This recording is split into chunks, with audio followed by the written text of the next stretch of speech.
En Iran, 3 semaines après le début du conflit, Natanz a une nouvelle fois été ciblé par les États-Unis et Israël. Ce site nucléaire, situé à environ 250 km de Téhéran, est considéré comme la plus grande usine d'enrichissement d'uranium du pays.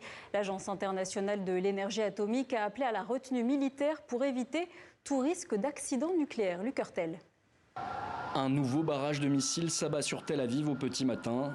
La dernière réplique de l'Iran à la campagne de bombardement israélo-américain lancée voilà maintenant 3 semaines. Parmi les dégâts constatés au lever du jour, cette école maternelle au sud de Tel Aviv. Pas de quoi entamer la détermination affichée par les autorités israéliennes. Le ministre de la Défense Israël Katz a prévenu ce samedi que l'offensive allait encore s'intensifier.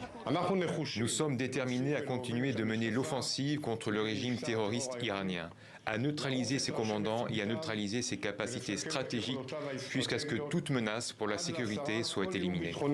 Téhéran a encore de la ressource et entend le démontrer. Les gardiens de la révolution ont notamment pris pour cible Diego Garcia dans l'océan Indien à 4000 km de l'Iran. L'île abrite une base militaire américano-britannique. Des officiels américains ont indiqué à la presse que 2 frappes iraniennes avaient échoué. Côté iranien, l'agence de presse Tasnim a annoncé ce samedi que le site d'enrichissement d'uranium de Natanz avait été touché par des bombardements des aviations américaines et israéliennes. L'agence internationale de l'énergie atomique a indiqué qu'aucune fuite de combustible nucléaire n'avait été détectée jusqu'à présent.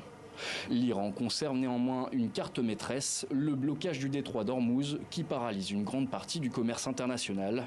Hier, devant la presse, le président américain a refusé de dévoiler son plan pour la suite des opérations, tout en réitérant les appels à un soutien de la part de ses alliés occidentaux.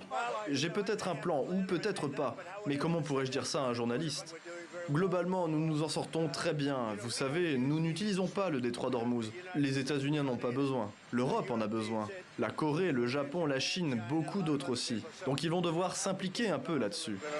La possibilité d'une opération terrestre et d'un enlisement du conflit plane toujours. La semaine dernière, les médias américains avaient déjà annoncé un nouveau déploiement au Moyen-Orient de 3 navires de guerre et de 2500 Marines.